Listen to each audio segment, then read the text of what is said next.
Developing this morning, the man accused of killing 4 University of Idaho students will be in court for the first time since his arrest. Bryan Kohberger was arrested just before the new year for the November murders. Fox 43's Tyler Hatfield joins us live this morning to explain what led up to today's proceedings and what can we expect during the arraignment. Yeah, Jackie, Danielle, Bryan Kohberger was indicted by a grand jury for those murders last week.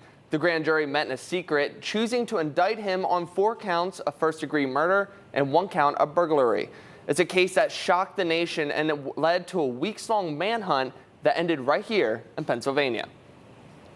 4 University of Idaho students were found stabbed to death in an off-campus home in Moscow, Idaho, the morning of Sunday, November 13th. The victims, 20-year-old Ethan Chapin, 21-year-old Kaylee Gonsalves, 20-year-old Zana Kernodle, and 21-year-old Madison Maddie Mogan. The case soon garnered national attention as the mystery unfolded. Hundreds of thousands of tips started pouring into the Moscow Police Department, and investigators started combing through hours and hours of surveillance video. Time passed, students returned to campus, and no arrests were made. Steve Gonsalves, Kaylee's father, expressed frustration with the Moscow police for a lack of communication. You can't imagine sending your girl to college and then they come back in an urn. Then, a slight break in the case. Detectives announced they needed help locating a white 2011 to 2013 Hyundai Elantra that was spotted near the murder scene. A few weeks later, on the morning of December 30th, an arrest was made.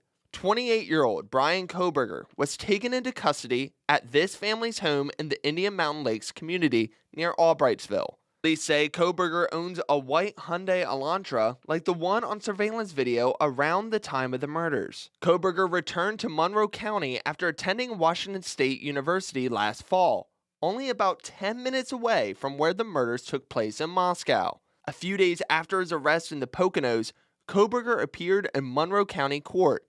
He agreed to be extradited back to Idaho to face charges. His public defender, Jason Labar, said at the time that Kohberger was eager to be extradited so he could be exonerated of the charges against him. After he returned to Idaho, he appeared in court for a status hearing. It was a procedural step in which Kohberger waived his right to a speedy preliminary hearing. Then, the probable cause affidavit was unsealed. According to the affidavit, investigators linked Kohberger to the crime scene after finding a leather knife sheath laying next to victim Madison Mogan. The sheath had male DNA on it. Authorities then linked that DNA to Bryan Kohberger after police recovered trash from the Kohberger family home in Chestnut Hill Township. According to investigators, one of the surviving roommates told police she opened her bedroom door after she heard crying. She told investigators she saw a figure clad in black clothing and a mask walking towards her before the man turned and walked towards a sliding glass door. Kohberger was originally scheduled to be in court for a preliminary hearing next month, but the grand jury indictment speeds up that process and allows the prosecution to keep its evidence private. Kohberger's arraignment was set to begin today at 9 in Moscow, Idaho, at which time he is expected to enter a plea. Count on Fox 43 to follow the developments in this case all day long, and we'll bring you the latest information as the story develops on air and online at fox43.com.